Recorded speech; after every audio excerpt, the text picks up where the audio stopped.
Welcome everyone to another episode of the Definitive Crusade. I'm your host, Giant Machine Hughes, and join me this week, we have a terrible trio, including myself, of course. Across the short pond, we have Tracey. Tracey, how's it going? I am all good and happy to be back. Yes, welcome back. Hi. How was Tattoo Fest? It's still a go-go. I have next week off and then I have one at the end of the month. So, yeah. I love my tattoo season. Makes me so happy. Depends if you get like Rob Liefeld drawing you on you, then that's probably not a good thing, right? Well, he's not a tattooer, so thank God. All right, so no comment. Over the big pond, we're joined by Freya. Freya, how's it going? Pretty good, Johnny. Really good, excellent. I hear you had a podcasting debut. Yeah. Yeah. What was your pod about? So we're doing a K-pop podcast now. So I'm super excited about it and really nervous. So it's called. It was amazing. Don't be nervous. It was so good. Thank you, Tracy. So it's called K-pop Cosmos, and it's for anyone who hasn't, is into K-pop or who isn't. So I'm looking forward to it. Okay, excellent. I will give that a listen. See if it will whet my appetite. Always looking for some new music to go along with my Counting Crows fetish. I don't think the two go particularly well, but never mind. You would be surprised, Johnny. I found a band just by talking with Freya and researching, and there's one, and their main influence is Rage Against the Machine. So there you go. So just K-pop for everybody. Okay. Dismissive fecker. I will bear that in mind. All right, excellent. Okay, so astute listeners will know that we're down a person. Josh isn't with us this week. I'd like to think of some daft stories to say that he's not here because of whatever, but it is purely because it's Dad's Day and he spent time with his son. So, Josh, if you're listening, hope you had a great day, man. Have fun. Happy Father's Day. He's just the cutest little boy. Oh. All right. Okay, all the shout outs out of the way. I think we'll jump straight in, up and away, I think. Oh God. What can I say? So the big book this week is Superman Year One. Comes in the Black Label large format. So yes, it's not going to fit in your comic boxes. And no, you can't get a comic book bag for it. It's written by Frank Miller with art by John Romita Jr., inks by Danny Mickey, colors, or Mikey, depending on your pronunciation. Colors are by Alex Sinclair. DC, get your fingers out your asses and tell us who the letterer is. That would help. You do this crap with Doomsday. Don't do it with this book as well. So, Tracy, I know you have some strong views on this book. So I think we'll head over to you first, if that's all right. Sure. Okay. Welcome back. Hi everybody. I hope you missed me because I got lots to say. We've got an hour. Okay, so I'm not a religious woman, but after I read this, I was like, Holy Mother of God, Jesus wept. It was like, why do we need to know about Clark Kent again? Why do we need this? Why? We know he came down from a planet that blew up. We know he's from Krypton. We know Martha and Mom and Pa. We know he went to high school. We know he was a quarterback. We've all seen the TV shows. We've all read the shit. What is this about? Nothing. Harsh. And Lana Lane is amazing, and they made her into this stupid little high school prick tease bitch, which she wasn't. And I just don't understand why we had to go through all that. Oh, I don't like bullies. I'm going to sort the bullies out. Oh, I'm going to show Lana Lane that I can fly. What the? I'll stop now. Okay. Whew. So. About the quality of the writing. Did you enjoy any of the writing? Did you enjoy any of the art? The art was okay, yeah. The art was nice. Yeah. Sure. Some of it was a bit cagey at the start. I liked the brightness of it, and there was a couple of panels where certain bits of people were missing, but that's okay. I liked the darkness of his gothy friend who turned out to be like a traitor, and his big head sticking out the window when he goes off and leaves Kansas. I like the statement, "This isn't Kansas anymore, boys," just because it had to be put in there. Well, kids with big heads. I mean, come on. Ginormous. That's all heads. I'm saying, Damian Wayne. Well, that is true. Do you agree with Tracy's viewpoint in regards to what's the reason for this book? Yeah, it's this book, I don't see any purpose for it. I don't know why it's a Black Label book, considering it was PG than some of the regular books I've ever read. So like it's just even with like me not liking Superman, I did not like this. The artwork was okay. The only issue I had was their profiles and their noses and how freaking child Superman looks like a Chucky with the creepy eyes and his oversized head. Sorry for cutting across you, Freya. No, Chucky was exactly what I thought. Like, his head's too big for his body through most of this book, and it's just weird, and his eyes are creepy and soulless looking, and I didn't like this whole thing. Was just why am I reading this? Why do I have to read this again for the millionth time? Why? It's like watching Bruce Wayne's parents die. It's like, I don't want to read this again and again and again and again and again and again. Because I'm like, okay, I know he lived in Smallville. He lived in Kansas. He had a thing for Lana. Lana's not even Lana in this. I didn't know who the heck it was at first because her personality was so different. And Superman can't keep, everyone freaking in Smallville knows he can fly, and they're stabbing him and stuff. I'm like, how do they not know?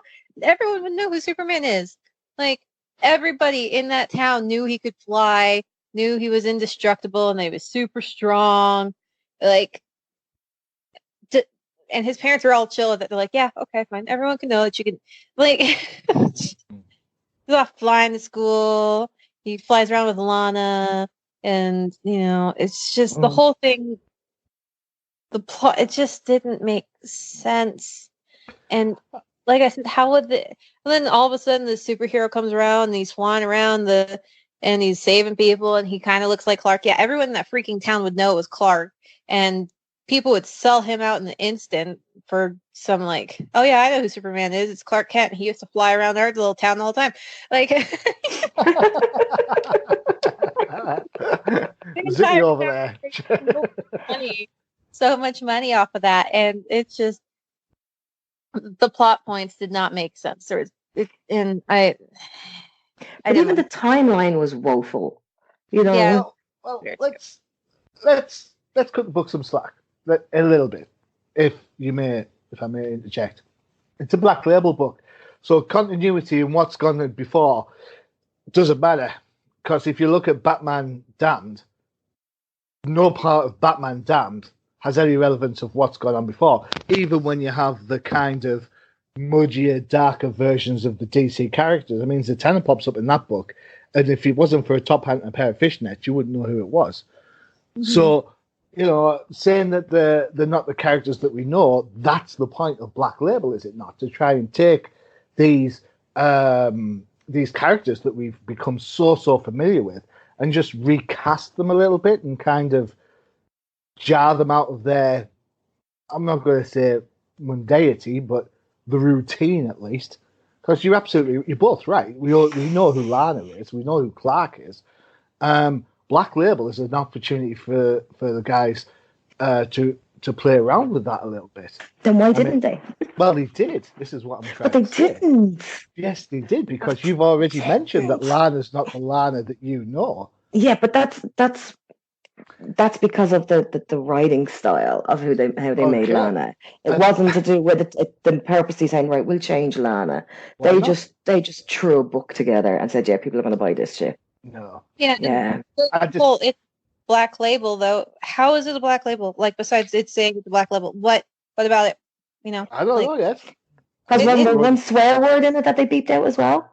Well, to be Yeah, fair, Ooh. can we be honest? Black Label can have Superman. Just how much how much problem would that cause? You know. So I know. yeah. and also I think hidden within that writing, you've got Superman, you've got Cal coming from Krypton, and he has in the past. It's always been a kind of homely type of Clark Kent that we get to know and we get to see. This one's quite arrogant. This one looks down on the human race. He's like, I'm so much better than these, but I have to make sure that I throw the ball just so I don't crush my dad, and I'm so much better and I have to do all this. And there's a sense of arrogance about him, and I think the change between, because every time we see Clark Kent as a kid, normally he's quite passive, to say the least. Here he's very much more assertive, a little bit more aggressive in places. So again, that's kind of like a change up from the normal Superman stories, from my perception, I guess. What did you think of Frank Miller's writing in this compared to Dark Knight Returns 3? Because kind of had a bit of a blowout with that one. So what do you think? Is it better in this than it was in Dark CKR 3? No. Right? I'm gonna disagree with Tracy and say it is, but that's not saying much. But I mean, it's better. I agree with like what you said, Johnny. But this is a different young Clark than we've seen. But we've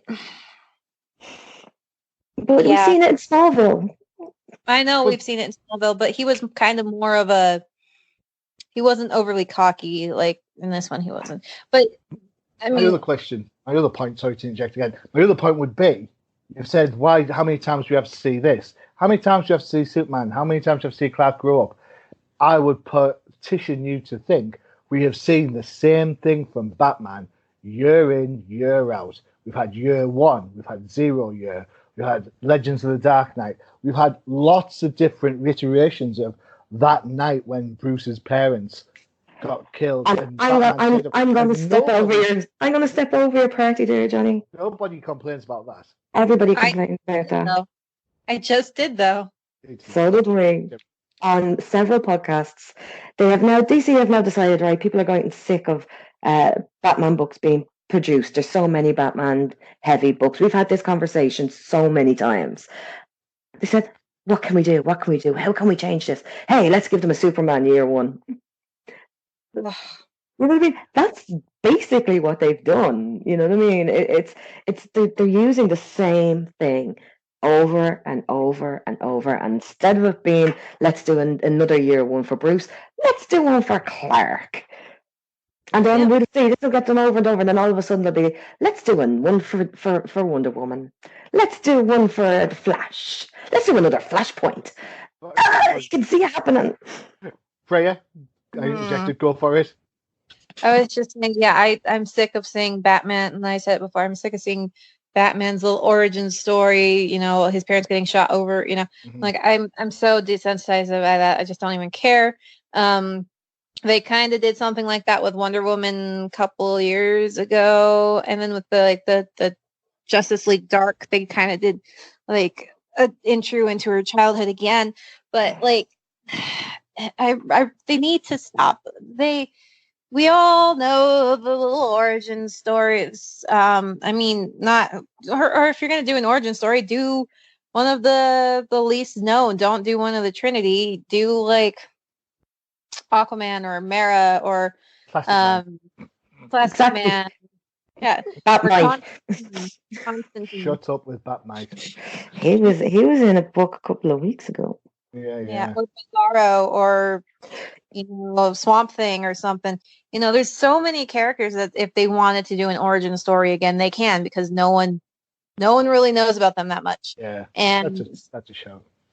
So yeah, I think the book is actually, I think it's a less is more kind of thing. Frank Miller's not off the reservations as much as he was in Dark Knight Returns Part 3.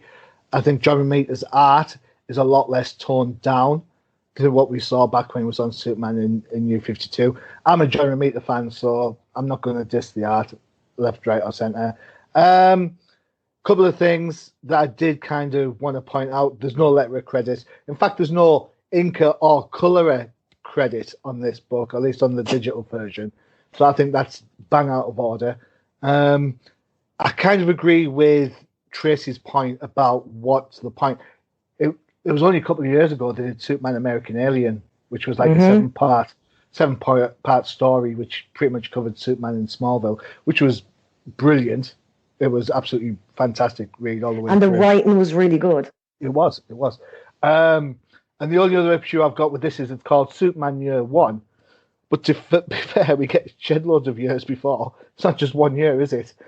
No. So it's like, ooh.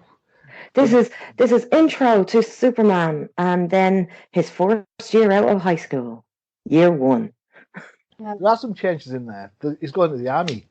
Clark Kent never went to Going the into the army. Navy. Whichever. He's going to the armed forces. He's in the Navy. He's going to sail the 7 seas. He's in the Navy. Yeah. They'll put your mind at ease in the Navy. The sound guy's going to love me, isn't he? The sound guy's going to be like, I'm playing that as the intro. Yeah. I hope that's not like a version of K-pop, because that's like kind of not what I want to listen to. Is that all right? That's not K-pop at all. That's right, just me taking a piss. All right, K-pop is safe then. Cool. Yeah. All right, so we're basically 2 against 1 here. I think check out the book. I think it's not a lot less Frank Miller than you're used to, which is a good thing. I think the art's good. I think the colours are great. You two are kind of a little bit more on the what's the point, right? Yeah. Well, I want to say, Frank, if you're listening, go dark. Just go dark. Just bring him somewhere different. Just do something new. Okay. Please. I would argue that he is currently, but never mind. But we've already at Freyja? that point, darling. No. Okay, so you agree? You're kind of a no on Superman Year 1, yeah? Yeah. Yeah. Okay. Off to a contentious start already. Okay. So already we've had one of Freyja's least favourite characters in Superman. So now we get everybody's least favourite characters apart from Freyja's. Sorry. Aquaman number 49, written by Kelly Sue DeConnick with art by Victor Bogdanovich, inks by Jonathan Glampion, Daniel Henriquez, and Ryan Wynn, colours by Sonny Chow, and letters by the, thank God he's off, Heroes in Crisis, Clayton Cowles. I can't believe this book's still ongoing when they've cancelled out Green Arrow, but hey ho. It's fine. Freya, this is your choice. Take it away. Okay, so Aquaman. Besides the, okay, I need to start positive. Okay, so I kind of, in a weird, sick, twisted way, I enjoyed this. I enjoyed his little like flashback with his last encounter with Mara and his like little crisis that he went through with fatherhood, and his he always kind of seemed like the little golden boy. Oh, perfect, doesn't have any issues. But I like how he like kind of panics and like I gotta go. Hold that thought. I still love you, but I need to leg it. Because she was doing the same thing to him. He was like, yeah, we got time alone together. This could be great. Getting frisky. And then she's like, oh, we have to talk about something serious. And then like he's like, oh, okay, well, awkward time to start that conversation. And then just like, oh, they're asking me to marry somebody else. I'm like, that is the worst, time to talk about that. Yeah. I was like, but it's okay because I'm having your baby. Actually, she doesn't say whose baby it is. She says she's pregnant. I'm pregnant. That's the whole lead up. I'm like, okay, you could have just said that. And then he kind of goes, that's a lot to digest right now. I'm gonna go think about this for thing. I'm like, come on, Aquaman. There's contraceptives. you're half human. You know what's going on. You could have, prevented this. You didn't want children. And like, Well, wait a second. like, I heard there's no plastics in the ocean, so there isn't. There's so much plastic in the ocean. He had lots of options. Yeah, so it's just keeping the ocean clean. It's just if he puts it on, and just if he doesn't. Oh, that Atlantis has some contraceptives. Come on. Everybody knows the golden rule. You have to wear a helmet if you want to take a ride. That's just the rule. Yeah, come on. But yeah, and then I kind of do like, just overall I like it. I like her complete freak out reaction. And like, overall I did enjoy it. I'm happy we're finally done with what was it going by? The I'm not Nightwing plot point that's going on at the same time. But because Nightwing's not Nightwing, he's Rick or something, and then he's and he's Aquaman's Andy in this, and but he's actually Arthur. I'm like, that was my main issue with this arc, was just like, I feel like I'm reading that last couple of that page. My name is Arthur. Okay, whatever. Okay, cool.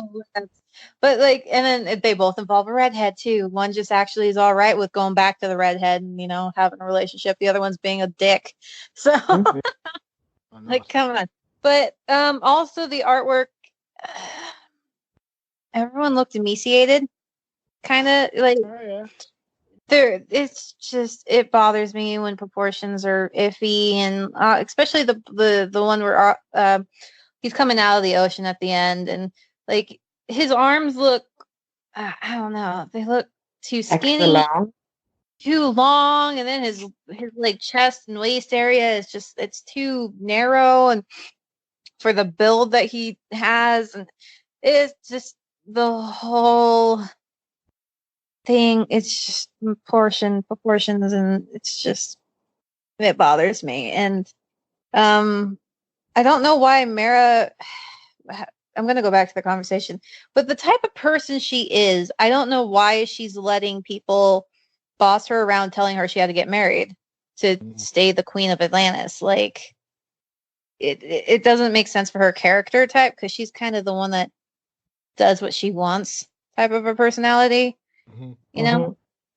It just kind of felt like they made her weaker in a sense, and it just, I don't know, that kind of felt off, because I don't know, it didn't feel like her, if you understand what I'm trying to say. I get what you're trying to say. She's so used to like, take control, do as I say, I'm ruling the roost, I'm the queen, this is what I say goes, and it seems that she doesn't have an actual lot of power, and she's definitely not respected if the parliament that she's supposedly in charge of is saying she has to get married.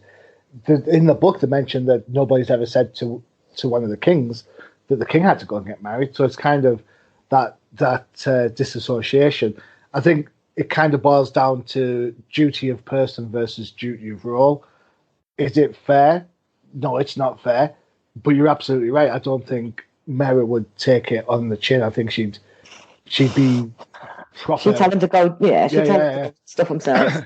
She'd tell him to go fish. There'd be lots of dead people. The parliament would be empty at some point. Like, agreed. Yeah. Totally agree. Especially after the.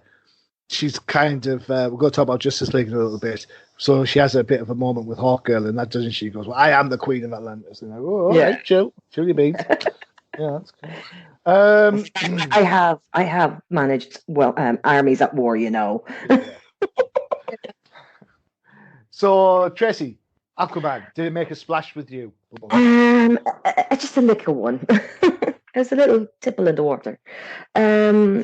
I enjoyed the first part of it. I enjoyed the artwork in the first, the darkness where the Mama Shark is, talking, and why she has resurrected him, why she believes that he is, worthy of, while he's trying to just tell her that I don't know if anybody is worthy of this honor.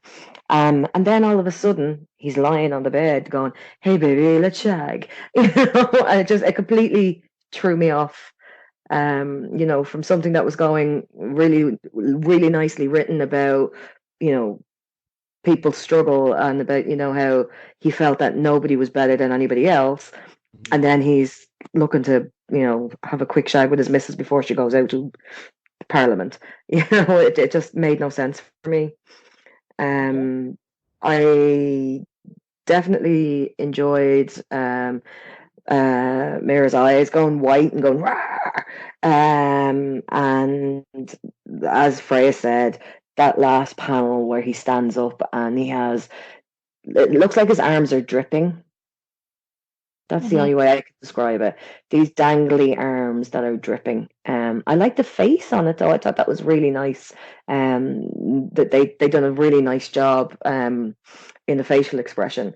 But yeah, I think I enjoyed the first part of the book, and I enjoyed reading, this back and forth between him and this higher power. But then all of a sudden he's, sneaking back into his wife's bedroom so he can have a shag. Just didn't make sense to me. So I haven't been reading this book. When he's having these flashback moments, have we seen that already, or is that new material? Some of it's from some of the older storylines. Okay. Okay, so reading the book, as I said, I don't read the book that often, only when Freyja makes me. Damn you, Freyja. But I like Kelly Sue DeConnick's work. I liked it when she was on Captain Marvel. That's the Carol Danvers Captain Marvel, not Shazam, in case people get confused. I've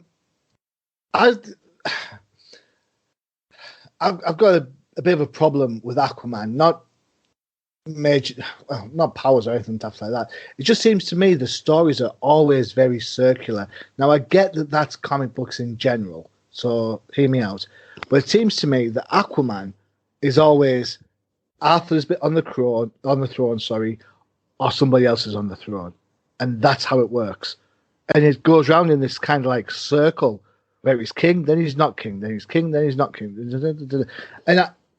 and for all this is going on, and the way out of the mess is that Mera will, Arthur comes back from the dead and marries him, and he becomes king again. It's like, what? It seems quite. Have I not seen that already? I think the whole Throne of Atlantis storyline's more often repeated than Superman origin stories. But just saying. That's because they decided that Superman is the new one that they're going to throw everything at. Well, anything that stopped being Batman, to be fair. DeConnick, I think she's always been great with dialogue, and the dialogue in this book sparkles. And the art, I would like to have seen the art with just one inker. I think some of the things that Freya's mentioned about the elongated body and so on, I think that's absolutely bang on. I was interested to see how much of an impact things have. A lot of the art, a lot of the faces reminds me of J. Scott Campbell or some Todd McFarlane. Some McFarlane work, I definitely seen a lot of. I would have said, with curvy noses and all that sort of stuff. It's kind of very, especially in the darker stuff. It was very Spawn-esque. Yeah, that's what I got from that. But maybe that's why I enjoyed the start of it. It kind of reminded me a bit of Spawn. Maybe. Sorry, guys. The other thing, what was I going to say? That said, that first splash of Mera when she's sort of like standing astride the rock foundation is absolutely awful. It's just wrong. Just awful. Anyways. It was an okay read. I'm not going to rush out and buy Aquaman 50. Just the same way I didn't rush out and buy any of the other previous Aquaman. As for the news and the impending pregnancy, I'm just glad 13's night, so we don't have to put up with his Aqua Baby impersonation. That would kill me. Okay, okay. Sound guy, if you're listening, I don't think you're a wanker. I really like you. And there's loads of audio clips of Aqua Baby. Please insert Aqua Baby here. Oh my God. What have you done? Me and the sound guy get on well, okay? Just because the rest of you think he's a wanker doesn't mean I do. That's not what you said before. No, I like that. before, but that's what I say to his face. What's said on Twitter stays on Twitter, right? Totally. Yeah, cool. Sure, he doesn't even read his Twitter. It's grand. Unless it comes out in audio, he doesn't. He's just Telling you. Yeah. All right. Okay. So that's Aquaman. Bit of a damp squid for me. Sorry.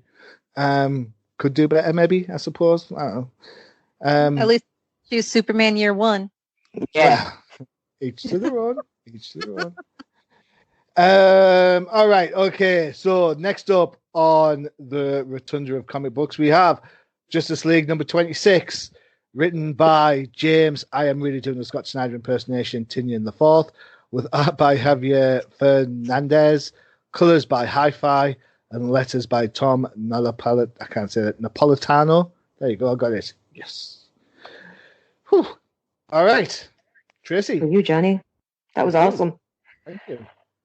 Okay, this book is funny. Yeah.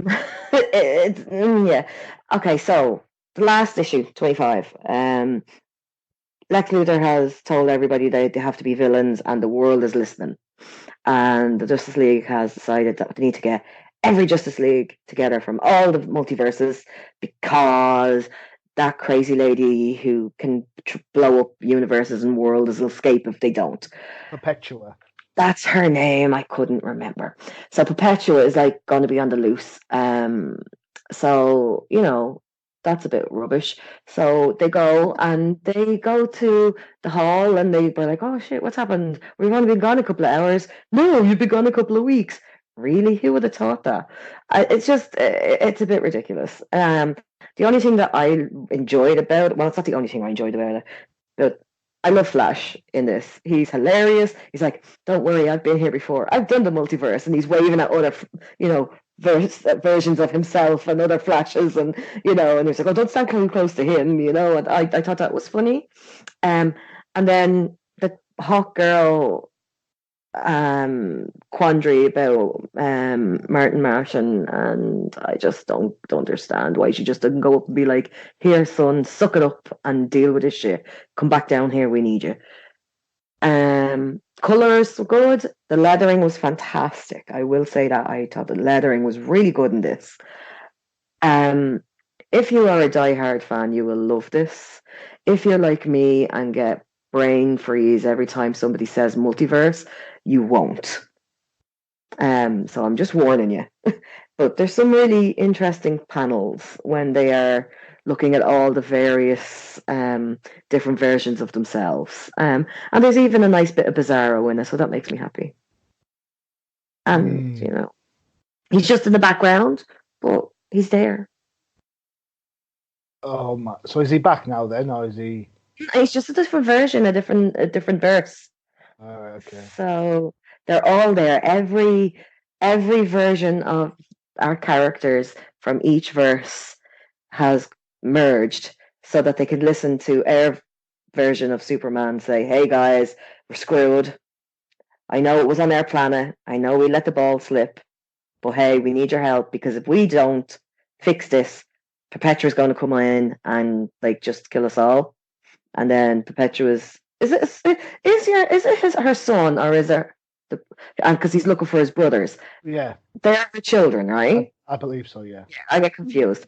So it's like, hey guys, we have mommy issues. I need to find my brother so I can kick my mom's ass. But I was kicking your ass last issue, but we're friends now. Oh dear. So panel issues. So that sounds like a job for Freyja. Da, da, da. Alrighty. So yeah, I guess I'm like Tracy, and whenever multiverse is mentioned, I kind of tune out for the most part. And the source wall now, that's a new one. Every time the source wall is mentioned, I'm like, nah, okay, done. So fourth wall.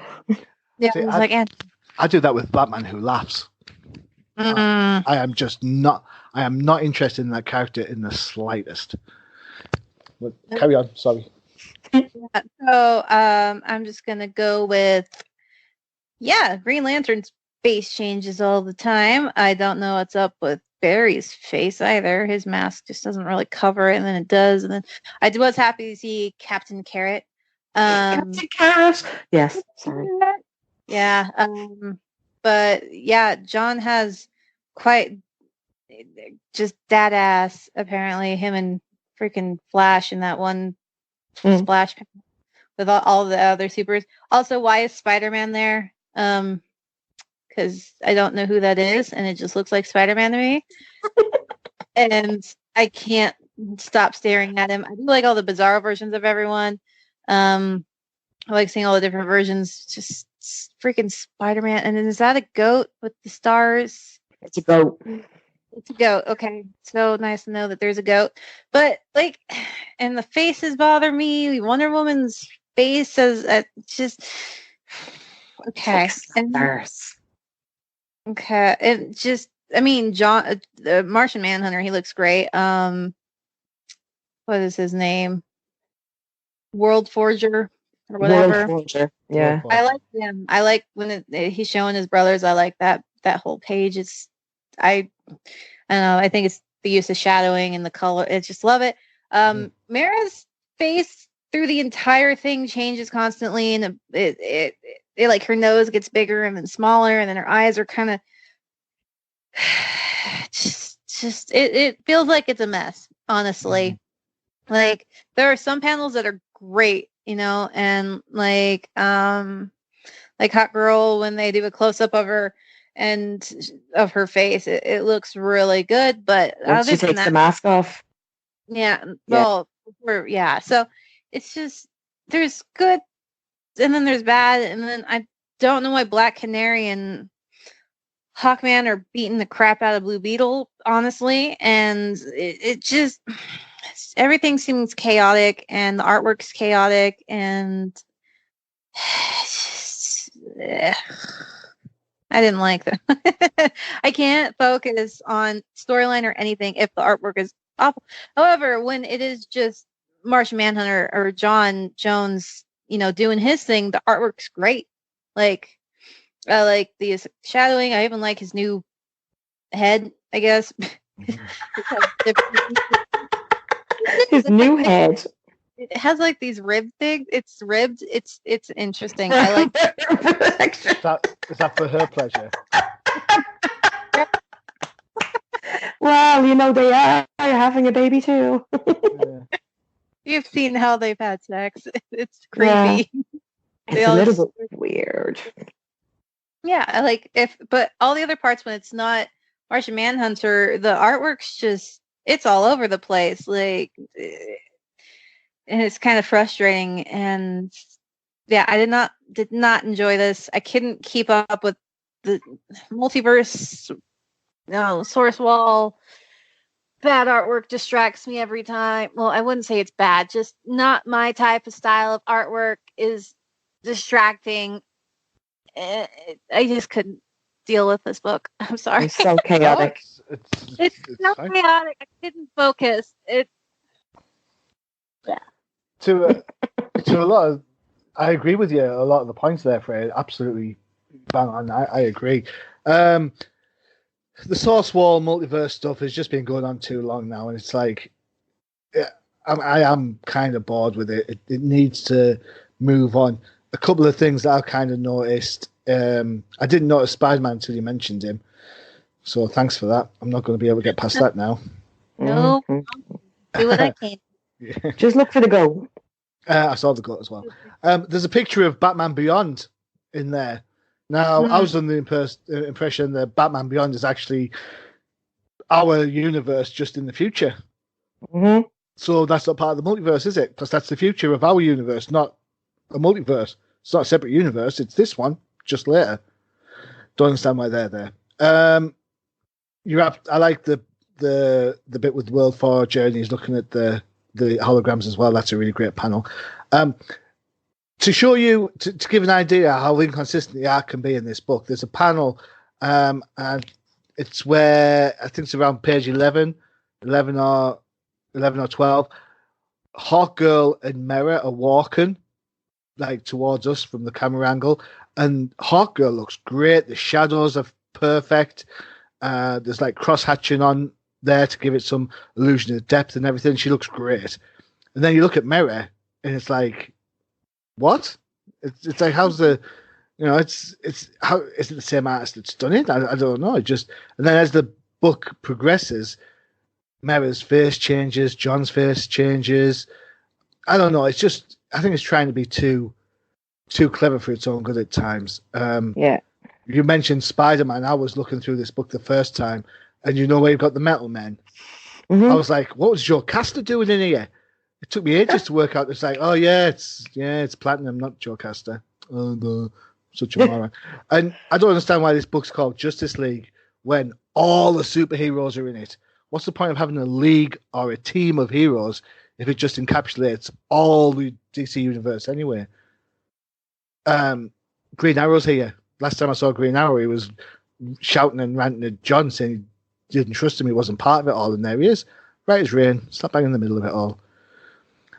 I don't know, this book is kind of, I don't know, it's just kind of eking along for me. But I agree, anytime I hear Source Wall or I hear Multiverse, I'm like, oh really, again? So it might even be coming off my pull list shortly. See, I said I'd read it because it was, there was a few other options on the read list that I knew that would just absolutely destroy your brain, and that was the only one I could think of picking that wouldn't really kill you. Oh well, try harder next time. Can someone explain to me why Hawkgirl took her mask off and then proceeded to put it right back? To take a breather, she was sweating, and she needed to fix her eyeline. Well, I want to know when she took the mask off, why is she still really carrying it? Because it's not quite clear on that picture that she is, and because it looks like part of a belt, and then magically it's back there again. It's like, if you're going to take something off, at least make sure she's crouching down, wears the helmet then, and it's just. That's what she was doing. She was having a Horatio Kane moment, where he takes his glasses off, oh, right, okay, and then puts them right back on again. Yeah. Brilliant. Who are you? Horatio Hawkgirl Kane. She needed a one-liner though. She was missing that. Yeah. We'll figure that out. Yeah. I was trying to think of what I can't think of anything he says particularly other than like, this is no accident, it's a crime scene or something tough like that. I don't think he even says that, Donnie. Does he not say that anymore? I haven't seen Miami for ages. I haven't seen it for a long, long time, but even when I did watch it, I don't think he said that. Emily Proctor's hot, so there you go. That's very true. What's I going to say? So yeah, I'm kind of a miss on that one. So for me, but of the three we've looked at, Superman's the best one for me. Sorry.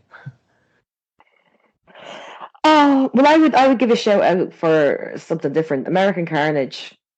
No, we're not talking about American Carnage ever again. I know. I'm taking the piss, Johnny. I'm taking the piss. I'm taking the piss. We're not talking about American Carnage again ever. I know. I'm taking the piss because I'm just a two-years. But do you know what I did read? And again, it's me and my stupid ones. I read the Scooby-Doo one. Oh, right. I know. I'm going to talk about it, right? I'm just going to say, if you enjoyed the Scooby-Doo cartoons, as in, oh my God, I got away with this if it wasn't for you kids, you are going to love Scooby-Doo 99. Because I did. There's your Horatio Kane quote. You would have got away with it too if it wasn't for my pesky kids. Yeah. All right, so... See how I stuck up for you there, Freya? See that? Yeah. Right, so news from DC over the last couple of weeks that you may have not heard or had a chance to think about. A couple of teams are coming back. Mm-hmm. So we have Legion of Superheroes by Brian Michael Bendis and a host of artists. And also we've got the announcement of the Justice Society of America coming back under the tutelage of Scott Snyder, who I'm sure will try and squeeze in the Batman who laughs in there somewhere. All right, okay. Stop it. Honestly, this character... Stop it. Stop it, Johnny. Stop it. Push me away from Zip it. No, he's not. He is really. So, what are your thoughts? Legions of Superheroes and Justice Society. Are you pleased? Are you not pleased? Could you care less? I am looking forward to both of them purely because I want to see what gets done. I like both of those people who are just like I like Scott Snyder's stuff. I think it can be interesting at times, not always, but most of the time. And I'm hoping he's going to do something different with this. And I love how like the independent stuff that Bendis was putting out. So I'm hoping he's be allowed that kind of leeway with this series as well. So Sure. I'm positively optimistic. Okay, cool. Excellent. I'm surprised on the timing, if I'm honest. But Freya, your thoughts? Are you a Legion fan? Not really, but I am going to give it a shot again and see if I like this newer version. So we shall see. And didn't they like change Superboy's age? Isn't that like what they did? Like he's 17 now or something. That's right. So mostly. Yeah, I must have missed that whole fiasco because I don't keep up with the Super family. So like, why did they do that? I don't know myself. Anybody knows. I only tend to read Supergirl out the Super books regularly. Yeah, so he's now what 7 years older than his best friend for life, Damien, or something. Like I don't think I did. Isn't this the way he came back? He went away with his grandpa. Lois came back to Earth, and then whilst he was out in space with Jor-El, he came back and he was older. That's it. But that doesn't work like that. Anyway, whatever. It's comic books. Comic books. Yeah. Like magically, you go to a different planet and then you're older. But well, if they spin faster and their days are shorter and they've more, I don't know. We can make some scientific.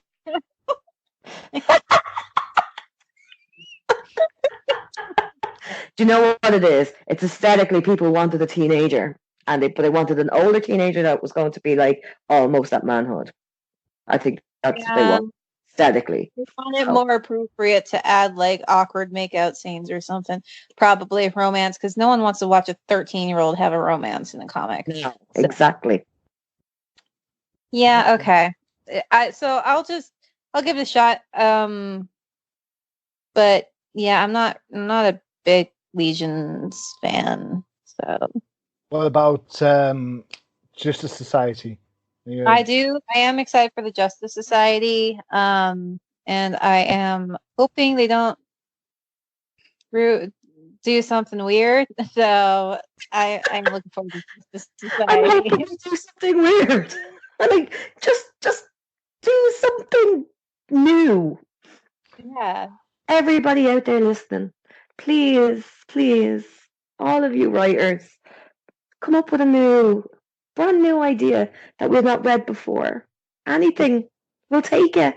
The problem you've got is whilst you're shouting for newness and all that sort of stuff, which I kind of agree with to an extent, there is an equal and opposite voice shouting, no, we don't want it. We like the way it is. Don't change the costume. We like this. We like that. We like the other. Suck it up, princesses, and deal with it. So basically, I don't sit on the fence quite as often as I do when I say this sort of thing, but sometimes I feel comic book creators are damned if they do and damned if they don't, especially if they're working on mainstream books. I agree. They've got the brand recognition to worry about.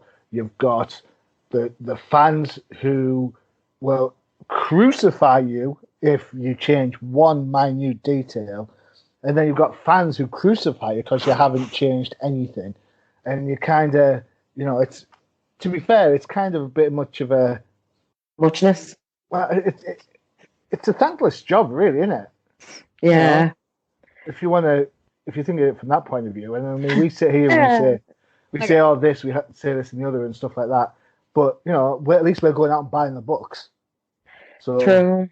Like any fan can. I don't think there's any news on what team it will be in the Justice Society. From what I've seen, it looks like it's Owlman, Hawkman,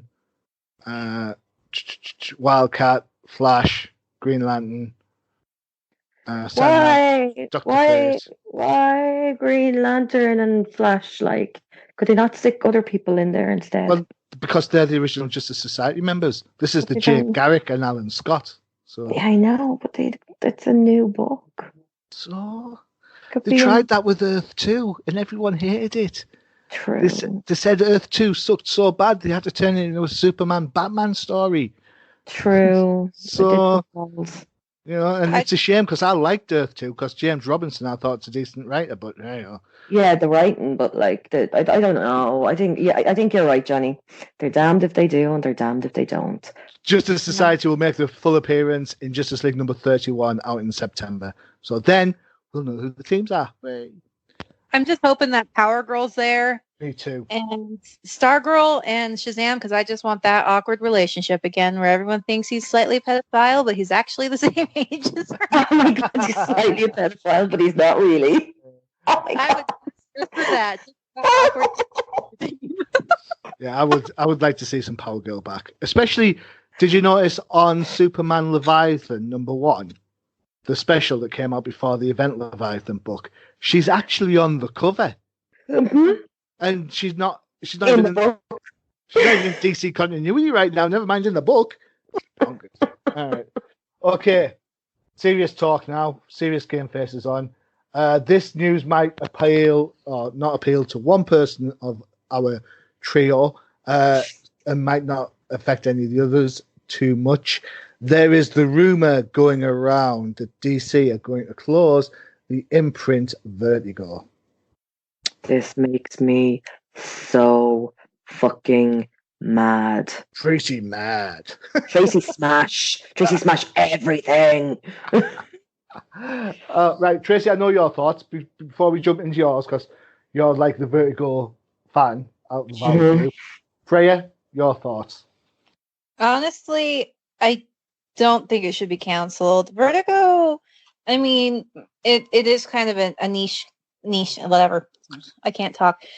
Thing. It's very unique. In its style of artwork and its writing, and I really like it because it does bring up the adult content, which honestly I think we should have in comics.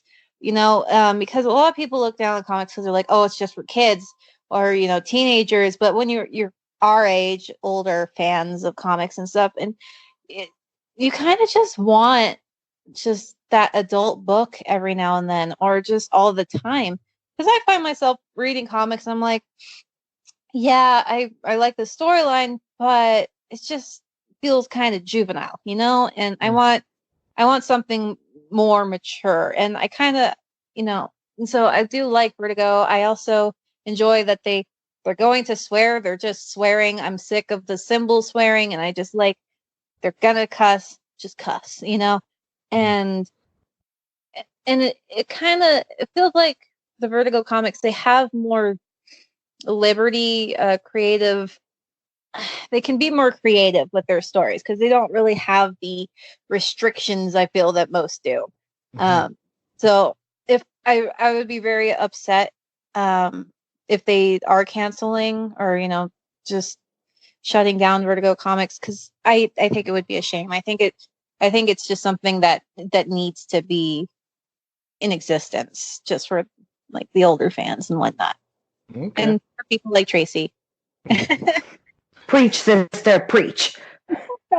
Oh my God. Tracy, take it away. So when I heard the news, I thought it was a joke. And then I started reading and I got really, really upset. I started reading predominantly Vertigo comics because I could relate and understand to a lot of the angsty characters that were in a lot of their series. As somebody who is dyslexic and was told, not to read because you're stupid, and to find books that I was able to sink my teeth into and wants to give me more and make me want to read more, who inspired me to do things, because they had the ability to do it. And they weren't the same clean ass superheroes that we see all the time. They were dirty and gritty, and they were real. They were people that you could connect with on an actual level. To be denied those kind of books, and many of the young readers that I know, because I put them on to Vertigo books, it will be a shame and a huge loss to future readers, because Black Label is not what they promised us. And it, as much as it makes me angry, it makes me sad more. And I would be completely devastated if they decided to shut it down, because I know when I'm on here and I take the piss, and I always go for the wacky books and the different books, and that's the reason I do it. We all know about the big names. We all know our Batman, Superman, Wonder Woman. You know what I mean? But Justice League Dark could have been such an amazing thing. Constantine, I know I go on about him, but if you read his original Hellblazer series, man, you'll understand completely what I'm talking about. He's a different person. These amazingly deep, feisty, imaginative, and creative characters are going to die. And they are going to be Disney coded, and we are screwed as readers. So, I have to applaud your passion massively, Tracey. I am not a Vertigo reader. I haven't been a Vertigo reader a lot. I picked up the odd book, but I think Vertigo as a brand, as an imprint, has become it's been damned for its own successes. Oh, gotcha. What I mean by that is, in the heyday, when you had things like Constantine, Swamp Thing, Sandman Mystery Theater, all these types of books that were coming out, the Death book that came out, all these books were like huge and had such a massive impact, not just for comic book fans, but people who weren't comic book fans were getting into it. Yeah. Now, the people who wrote those books and drew them and edited them, Karen Berger's off now doing the same sort of stuff at Dark Horse. They've gone. And now, and I mean this with respect, because I quite like the guys writing on some books, you can't expect Sandman by Cy Spurrier to be the same, to sell anywhere near the same that Sandman by Neil Gaiman was. And I think one of the problems is that how long can you carry a line that doesn't sell lots of books? DC haven't done themselves any favors by making Constantine a superhero and putting Swamp Thing in the main DCU. These characters that should have stayed mature, which would have allowed that cross section to look through that. Because people have moved creator wise from Vertigo, there's not a place for them in the main DC universe or superhero books. So they've gone out and done like indie books.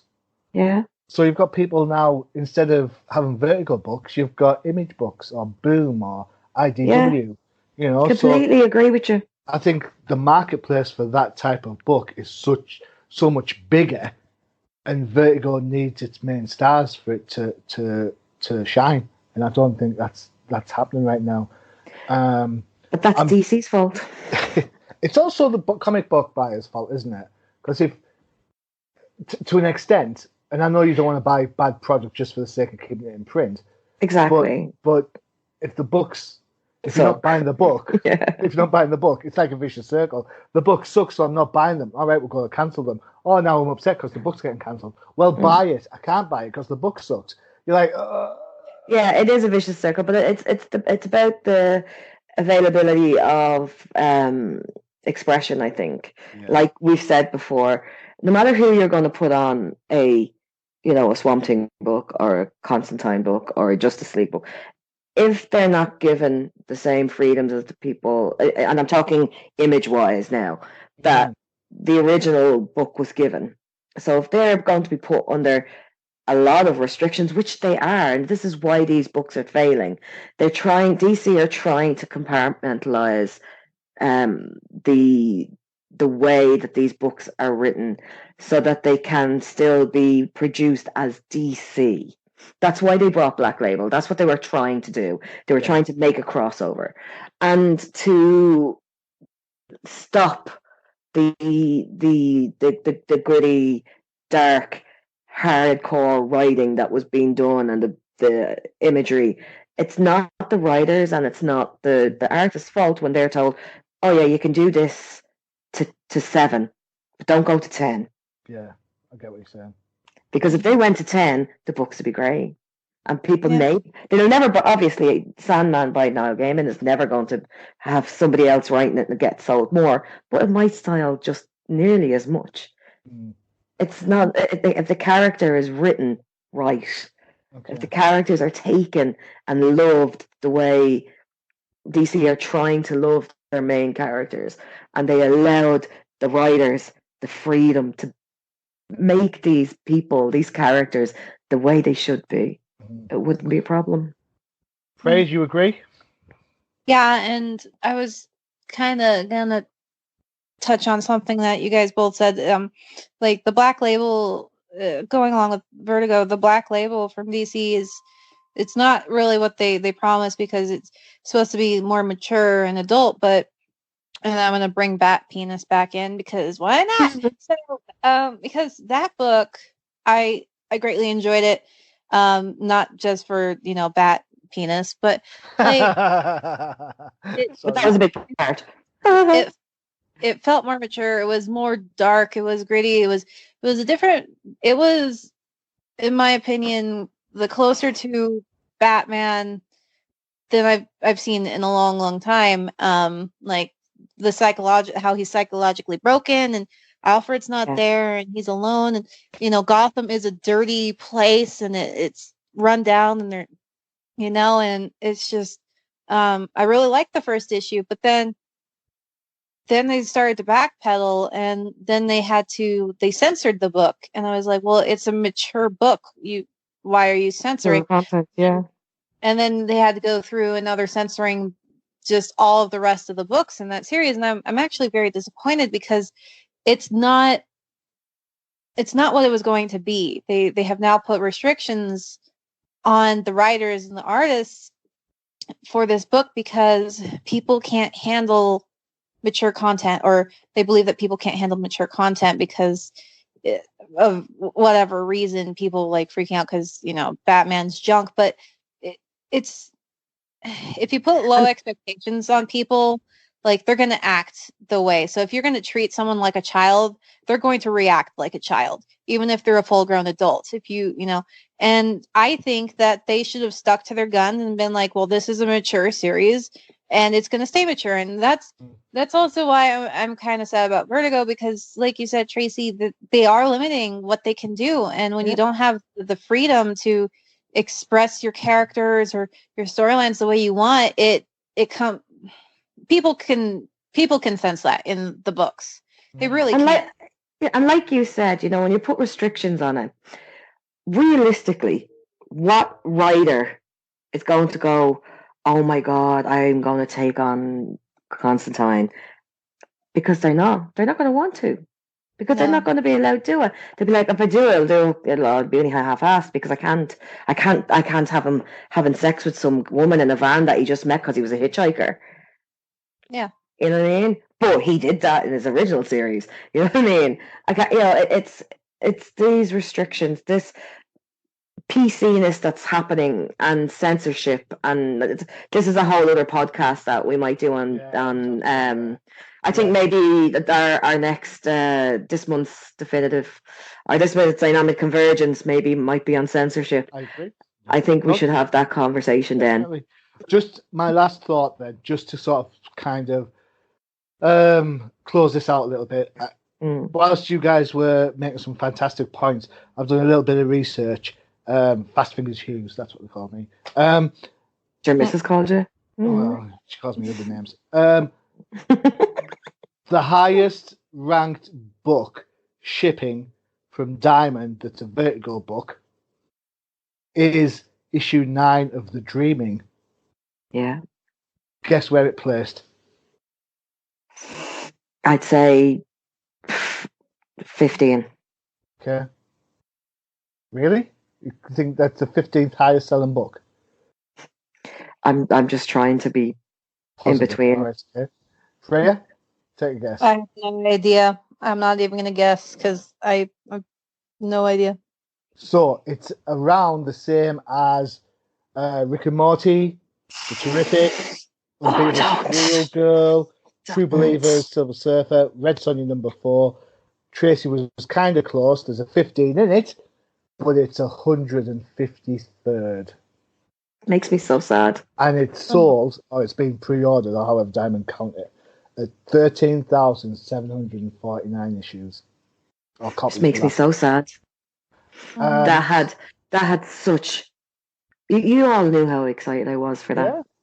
Yeah.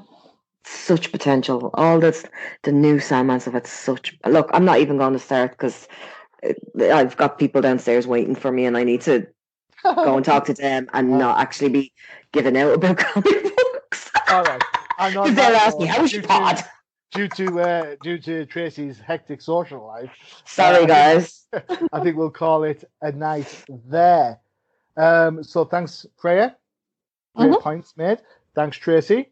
Thanks, Johnny. I definitely think you should pick up the Vertigo Challenge for Dynamic Convergence. I think that'd be a great conversation. That's definitely going to happen this month. Yeah? I'm glad I inspired that. That's cool. Thanks, Johnny. You're welcome. So that's all from us here on the Definitive Crusade. Do not forget to check out UCPN for all your other favourite podcasts, including Dynamic Convergence, No Price Podcast, Outside the Panels, and the award-winning Flipside Focus. And don't forget Freya's new one. And Freya, K-pop, Cosmos. Cosmos. Yeah, like you're probably your favorite drink. Yeah. Southern Comfort and Coke. Bye, Johnny. All right, guys. See you in a fortnight. Adios. Bye. Bye.